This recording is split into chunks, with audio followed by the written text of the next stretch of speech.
আসসালামু আলাইকুম।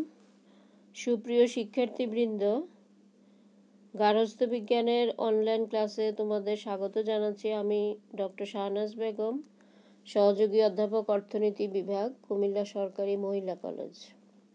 আশা করি সবাই ভালো আছো, সুস্থ আছো। শিক্ষার্থীবৃন্দ, আমাদের প্রতিদিনের চলার পথে আমাদের বিভিন্ন ধরনের কাজ করতে হয়, বিভিন্ন ধরনের লক্ষ্য পূরণ করতে হয়। সেই লক্ষ্যগুলা কোনোটা আমাদের ব্যক্তি পর্যায়ের, কোনোটা পারিবারিক পর্যায়ের, আবার কোনোটা সমাজের সকলকে নিয়ে। এর মধ্যে কোনোটা আমাদের আনন্দের অনুষ্ঠান, কোনোটা আবার একটু কষ্টেরও হতে পারে। যেমন নবীনবরণ হচ্ছে আনন্দের অনুষ্ঠান, আর বিদায় অনুষ্ঠান হচ্ছে কষ্টের। পারিবারিকভাবেও আমাদেরকে বিভিন্ন ধরনের অনুষ্ঠানের আয়োজন করতে হয়, যেমন জন্মদিন, বিয়ে। এই অনুষ্ঠানগুলোর আয়োজন করতে যেয়ে আমাদের সুন্দরভাবে যদি আয়োজন করতে হয়, তাহলে ব্যবস্থাপনার প্রক্রিয়াটাকে অনুসরণ করতে হয়।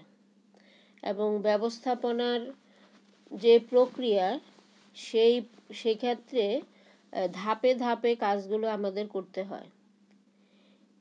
গৃহ ব্যবস্থাপনার ক্ষেত্রে আমরা যখন ব্যবস্থাপনার বিভিন্ন ধাপগুলো অনুসরণ করি, তখন দেখা যায় যে আমাদের যেই লক্ষ্য সেটা ঠিকভাবে পূরণ হয়। সেজন্য গৃহ ব্যবস্থাপনার ধাপগুলো কি সে সম্পর্কে আমাদের জানা প্রয়োজন। আমরা আজকে গৃহ ব্যবস্থাপনার ধাপ সম্পর্কে জানার চেষ্টা করব। গৃহ ব্যবস্থাপনার ধাপগুলা সম্পর্কে যদি তোমরা জানতে পারো, তাহলে তোমাদের যে সুবিধাটা হবে সেটা হচ্ছে, প্রথমত তোমরা এই ধাপগুলো কি সেটা ব্যাখ্যা করতে পারবে। এরপরে তোমাদের ব্যক্তিগত জীবনে তোমরা যখন বিভিন্ন ধরনের কাজ করতে যাবে, অর্থাৎ বিভিন্ন অনুষ্ঠান যখন আয়োজন করতে যাবে, সে কিভাবে তোমরা সেই অনুষ্ঠানগুলো করবে সে সংক্রান্ত একটা ধারণা পাবে। গৃহ ব্যবস্থাপনার ক্ষেত্রে যে ধাপগুলো আছে সেটা হচ্ছে পরিকল্পনা, সংগঠন, নির্দেশনা, সমন্বয় সাধন, নিয়ন্ত্রণ, মূল্যায়ন ও সিদ্ধান্ত গ্রহণ। তোমরা একটা চক্র দেখতে পাচ্ছ, যে চক্রটার কেন্দ্রে আছে লক্ষ্য, অর্থাৎ লক্ষ্যে পৌঁছানোর জন্য এই ধাপগুলো অনুসরণ করে লক্ষ্যটাতে পৌঁছাতে হবে। অর্থাৎ প্রথমে আমাদের পরিকল্পনা করতে হবে, এরপরে সংগঠন, তারপরে নির্দেশনা, সমন্বয় সাধন, নিয়ন্ত্রণ, মূল্যায়ন, সিদ্ধান্ত গ্রহণ। এইভাবে ধাপে ধাপে কাজগুলো সম্পন্ন করতে হবে, এবং এর ফলে আমরা কি করতে পারবো, আমাদের লক্ষ্যে পৌঁছাতে পারবো। স্নেহের শিক্ষার্থীবৃন্দ, আমরা পর্যায়ক্রমে গৃহ ব্যবস্থাপনার ধাপগুলো সম্পর্কে জানার চেষ্টা করি। প্রথমেই আমরা আসি পরিকল্পনা সম্পর্কে। পরিকল্পনা আসলে গৃহ ব্যবস্থাপনার প্রথম এবং মৌলিক কাজ। এটা হলো ভবিষ্যৎ কাজের একটা ভিত্তি। পরিকল্পনা বললে আমরা কি বুঝবো?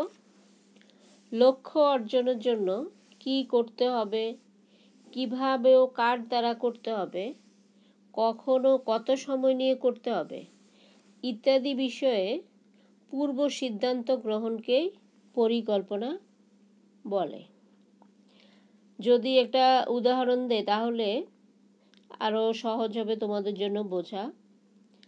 মনে করো, প্রতিদিনের যেই ঘরের কাজ সেটাকে যদি সুন্দরভাবে কেউ করতে যায়, তাহলে গৃহকর্ম সম্পাদন করা এটা হবে তার লক্ষ্য। তাহলে এই লক্ষ্যটা অর্জন করার জন্য একজন গৃহ ব্যবস্থাপককে কি করতে হবে? তার গৃহকর্ম কিভাবে উনি শেষ করবেন সেজন্য তার একটা পরিকল্পনা থাকতে হবে। তারপর তার দৈনন্দিন কাজে উনি কি সম্পদ ব্যবহার করবেন, তারপরে কি ধরনের জনবল ব্যবহার করবেন, মানে কাকে কাকে দিয়ে কাজটা করাবেন, তারপরে এই ক্ষেত্রে তার কতটা সময় লাগতে পারে, এই সম্পর্কে একটা পরিকল্পনা তাকে অবশ্যই করতে হবে। তাহলে দেখা যাবে যে তার ঘরের যে কাজগুলো এটা সুন্দরভাবে হবে। সুন্দরভাবে হবে বলতে আমি বলতে চাচ্ছি যে আমাদের প্রত্যেকটা কাজের কিন্তু কিছুটা মানে কিছু নির্দিষ্ট সময় থাকে। যেমন সকাল 8টার ভিতরে আমাদের নাস্তা খেয়ে ফেলতে হবে, তারপর 2টার ভিতরে দুপুরের খাবার, তারপরে রাত 10টার ভিতরে রাতের খাবার, তারপরে বিকালে একটু নাস্তা করা, তারপর সময় মতো ছেলে মেয়েদের স্কুলে পাঠানো, তাদের পড়াশোনা দেখা, অনেকগুলো কাজ করতে হয়। তাহলে এই ক্ষেত্রে যদি একটা পরিকল্পনা থাকে যে কখন কোন কাজটা করতে হবে, তাহলে কিন্তু সবগুলা কাজই ঠিক সময়ে হয়ে যাবে। তাহলে এই কাজগুলো যখন ঠিক সময় হবে তখনই বুঝতে হবে যে তার গৃহকর্ম শেষ করার যে লক্ষ্য সেটা অর্জিত হয়েছে। শিক্ষার্থীবৃন্দ, পরিকল্পনার কিছু বৈশিষ্ট্য আছে, আমরা এই বৈশিষ্ট্যগুলো জেনে নেই। প্রথমত, পরিকল্পনা হচ্ছে সব কাজের ভিত্তি হিসাবে কাজ করে। অর্থাৎ এই পরিকল্পনার উপর নির্ভর করেই অন্যান্য কাজগুলো করতে হয়। তারপরে পরিকল্পনা করার সময় যথেষ্ট চিন্তা ভাবনা করতে হয়। এজন্য এটা হচ্ছে একটা চিন্তা ও মনন প্রক্রিয়া, কারণ পরিকল্পনা করার আগেই অনেক ভেবে চিন্তে পরিকল্পনার জন্য একটা ছক তৈরি করে নিতে হয়। এরপরে ভবিষ্যতের কাজটা কেমন হবে সে সম্পর্কেও ধারণাটা পরিকল্পনা থেকে পাওয়া যায়।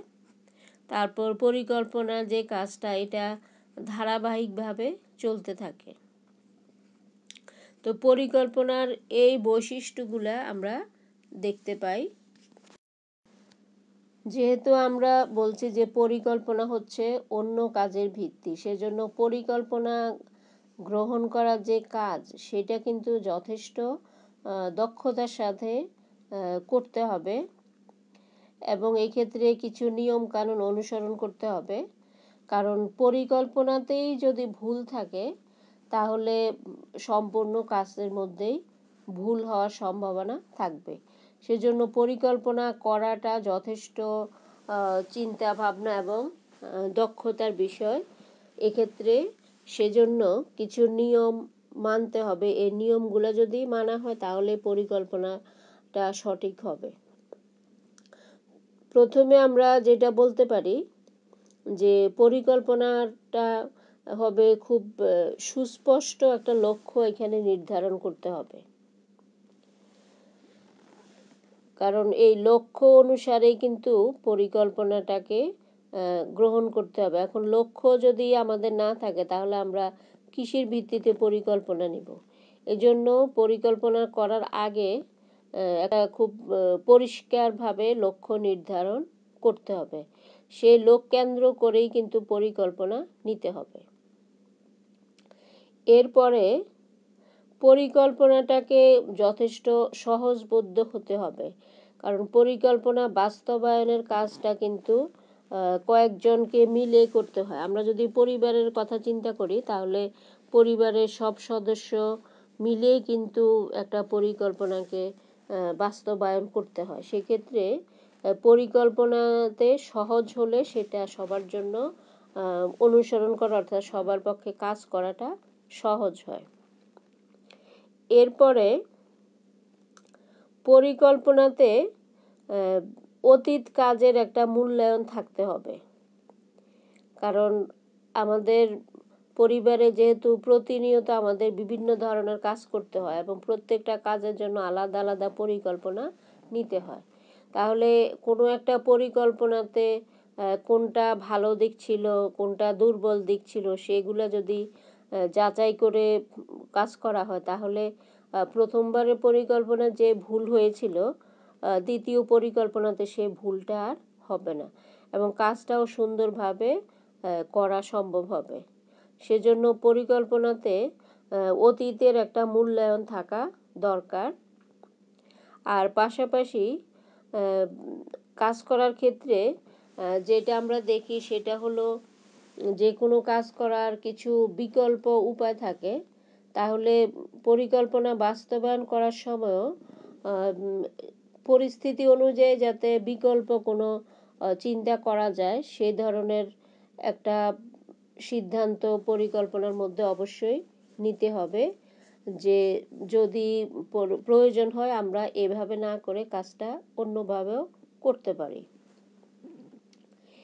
এরপরে আরেকটা গুরুত্বপূর্ণ বিষয় হচ্ছে পরিকল্পনা নেওয়ার সময় পরিবারের সদস্যদের মতামত নেওয়া।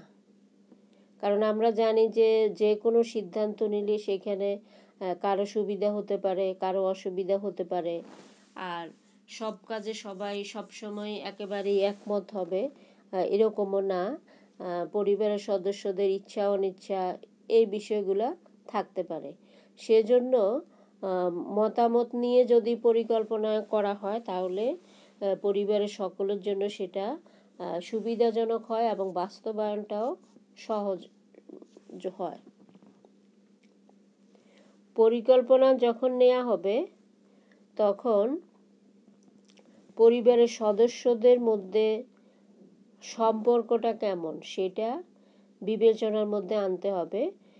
পরিবারের সদস্যদের মধ্যে যদি সম্পর্ক ভালো থাকে তাহলে পরিবারের সদস্যরা একে অপরকে সহযোগিতা করবেন। তারপর প্রত্যেকের যোগ্যতা যদি ঠিকমতো কাজে লাগানো হয় তাহলে পরিকল্পনা সফল হবে। কারণ আমরা জানি যে পরিবারের বিভিন্ন বয়সের সদস্য থাকতে পারেন, তারপরে তাদের প্রত্যেকের দক্ষতা অভিজ্ঞতা একরকম নাও হতে পারে। তাহলে এই বিষয়গুলো বিবেচনা করে যদি তাদের মধ্যে দায়িত্ব বন্টন করা হয়, অর্থাৎ পরিকল্পনার মধ্যেই যদি এই বিষয়গুলো থাকে তাহলেও কিন্তু পরিকল্পনাটা সফল হবে। আর পরিকল্পনা নেওয়ার সময় আরও যে বিষয়গুলো দেখতে হবে সেটা হচ্ছে যে একটা বাস্তবমুখী পরিকল্পনা গ্রহণ করতে হবে। যে ধরনের পরিকল্পনা বাস্তবায়ন করা সম্ভব না সেই ধরনের পরিকল্পনা যদি নেওয়া হয় তাহলে দেখা যাবে যে কোনো লক্ষ্যই আসলে পূরণ করা সম্ভব হচ্ছে না। আর পরিকল্পনা নেওয়ার সময় খরচের বিষয়টাও গুরুত্বপূর্ণ। যদি খুব ব্যয়বহুল একটা পরিকল্পনা নেওয়া হয় তাহলে দেখা যাবে যে সেটা করা সম্ভব হচ্ছে না এবং টাকা পয়সার পাশাপাশি সময়টাও একটা বিবেচনার বিষয়। আর সেজন্য কম অর্থ আর কম সময়ে বাস্তবায়ন করা যায় এ ধরনের যদি পরিকল্পনা নেওয়া হয় তাহলে সেই পরিকল্পনাটা হবে একটা সফল পরিকল্পনা। এখন এই নিয়মগুলো অনুসরণ করে যদি পরিকল্পনা নেওয়া হয় তাহলে যে সুবিধাটা হতে পারে সেটা হলো পরিকল্পনা থাকলে কাজের ঝুঁকি এবং অনিশ্চয়তা সেটা কমে যাবে।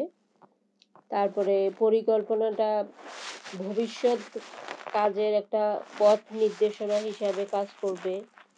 তারপরে মিতব্যয়ী হওয়া সম্ভব, কারণ পরিকল্পনা করে কাজ করলে অনেক কম অর্থ ব্যয় কম সময় ব্যয়েও কিন্তু লক্ষ্য পূরণ করা সম্ভব। তারপরে সম্পদটাকে যদি পরিকল্পিতভাবে ব্যবহার করা হয় তাহলে সম্পদের ব্যবহারটা কী হবে, সুষ্ঠুভাবে হবে। তারপর কাজের মধ্যে একটা নিয়ম শৃঙ্খলা থাকবে। আর পরিকল্পনা যদি সঠিক হয় তাহলে ব্যবস্থাপনা প্রক্রিয়ার যে অন্যান্য ধাপগুলো সেই ধাপগুলোও কিন্তু সুন্দরভাবে শেষ করা যাবে এবং আমাদের যেই উদ্দেশ্য বা লক্ষ্য, যেমন কোনো একটা অনুষ্ঠানের আমরা আয়োজন করতে চাচ্ছি, সেই অনুষ্ঠানের জন্য পরিকল্পনাটা যদি সুন্দরভাবে করা যায় তাহলে সার্বিকভাবে অনুষ্ঠানটাও কিন্তু সফল হবে। তো এভাবে আমরা দেখতে পাচ্ছি যে পরিকল্পনা করে যদি কাজ করা যায় তাহলে অনেকগুলো সুবিধা এখান থেকে পাওয়া সম্ভব।